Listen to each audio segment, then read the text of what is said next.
سليم. قبيلة ايه يا علي؟ عايدة يا باشا. ايه رايك في المشروع ده يا علي؟ مشروع 10 على 10 يا باشا.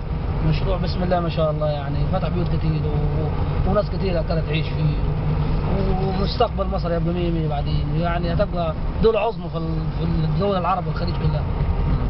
اشتغلتوا هنا القبائل كلها اشتغلت هنا صح؟ جميع القبائل هنا، جميع القبائل هنا يا باشا، في مع المقاول والعامل، يعني جميع القبائل يا باشا شغالين. انت بتشتغل ايه هنا يا علي؟ انا شغال سواق يا باشا. انت اللي بتجيب الناس بقى؟ بنجيب العمال من الصبح، من قبل العمال بنجيبه، اي واحد موظف يعني اكل عيشنا هنا. وبسم الله يعني شجعنا على اكل العيش هنا الشغل. يعني واحد كان بيقعد بالساعتين ما بيقدرش مشوار، دلوقتي نص ساعه مشوار، تلت ساعه مشوير على طول شغالين. ما شاء الله.